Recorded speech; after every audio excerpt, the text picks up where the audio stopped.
If you want to learn the process to embodying and empowering the feminine spirit, then check out the book, Healing the Feminine Energy and the Wounds of Your Inner Child. What's up, it's your boy Reemus. In this video, we're going to be speaking about the difference between good leadership versus being overly controlling.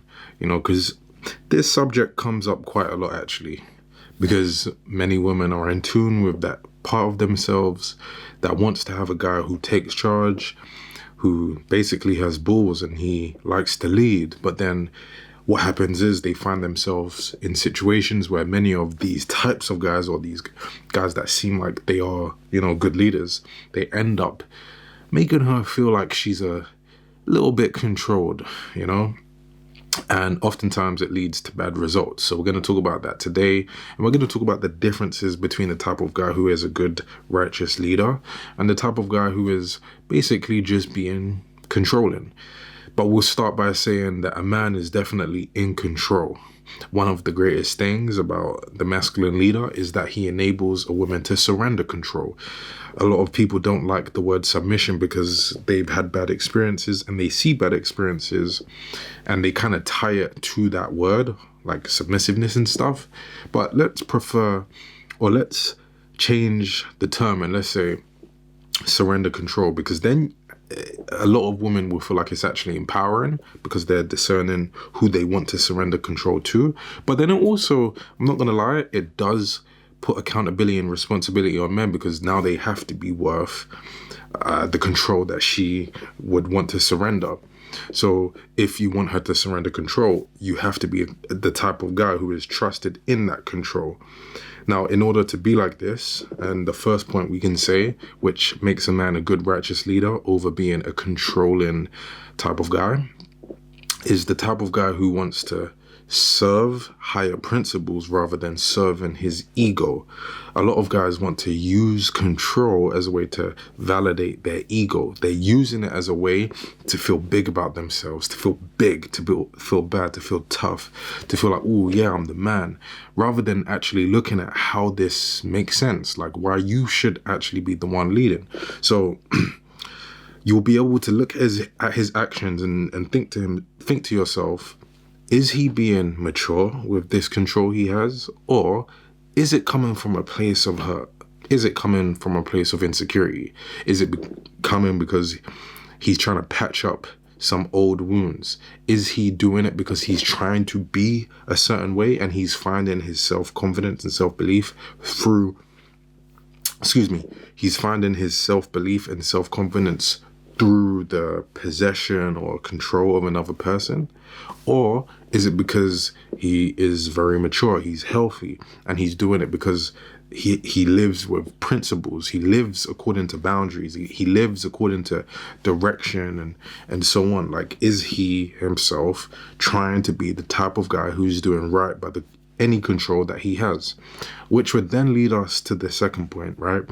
The second way, or one of the other things you have to know about being able to discern between a good leader and a controlling guy is, does his control benefit, his woman? Is he just, again, trying to serve his ego through control and he doesn't actually care about his woman? Or is him being in control or in a position of leadership, is it benefiting the person who he is supposed to be trusted to be in a leadership position for? So is she better off as a result of having him lead? Many women will say, well, if I'm not doing better, if I don't feel better, if my potential or growth hasn't really increased as a result of you being in my life, then what really is the point of you being in my life? So is your control as a man, is it benefiting your woman? One of the best things to know is that you have to think to yourself, hey, I'm not just thinking for myself, I'm thinking for the team. Does he have a team working mindset? Does he believe in unity? Does he believe in protecting and caring for his women?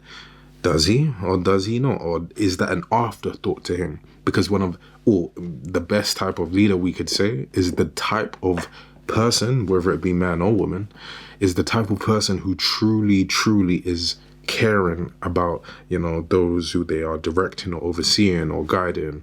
If you had a teacher, for example, it would help if you felt like the teacher actually truly, truly cared about your perspective.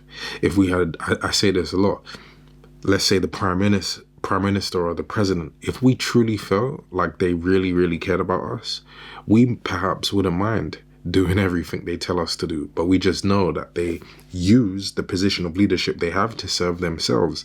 And that's actually a pretty good analogy, because many, guys are doing that in relationships too.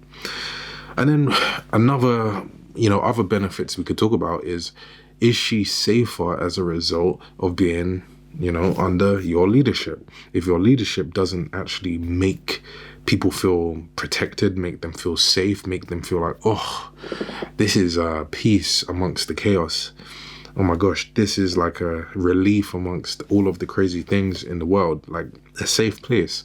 If it's not a safe place, then usually it's not going to be somewhere where people want to, or they can't relax in that space. And this is one of the reasons why women say, oh, I want to relax in my femininity. I want to relax in my feminine energy. And if you're the type of man who she can do that with, then she will have no problem doing that. Another thing is, well, as a result of being with you, is she elevated? Is she thinking better? Is she eating better? Is she moving better? Is she feeling better? Is she breathing better? Is there some form of elevation? And the fact that, or is there places and areas in her life where she's doing better than she did before? Is she being pushed and challenged to be her best self? If a girl's with you and she improves as a person, as a woman, and so on, she's gonna go, oh, okay, I can trust that I'm safe here. I can trust that his control in this situation is empowering for me.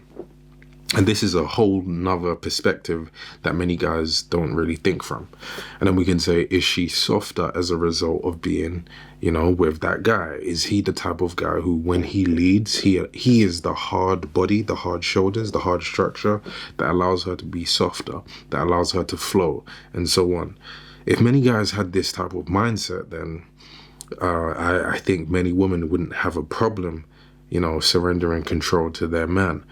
But this defines the difference between a good leader and someone who is controlling. If his level of control in a union benefits her and allows for all of these things to happen, then she's going to be like, whoa, this is great. In fact, she will love it because she doesn't have to take on the extra responsibilities that come with being in control of all of the time.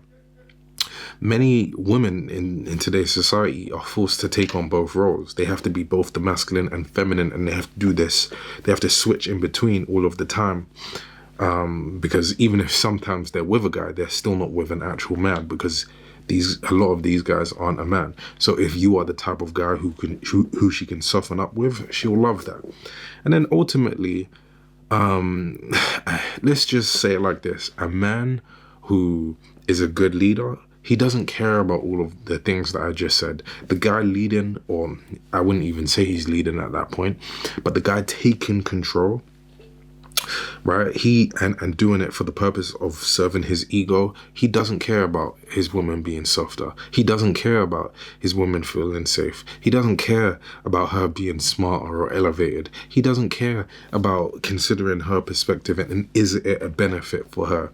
He doesn't care about all of these things. So if you actually look out for these points of caring and compassion from him, it's going to make it much easier for you to discern between the guy who is a good leader and the type of guy who just takes control to serve his own ego. Because with a good righteous leader, the good righteous man, you're going to want to consent to gifting him the level of control, that makes him a good leader within the union. But anyway, I want to know what you think, right? So comment down below, let Reemus know. I'll see you in the next video. And just before I pop off, consider checking out the book, Healing the Feminine Energy, because this helps to attract that sort of guy who is a good leader. Anyway, until next time, see you in the next one. Peace.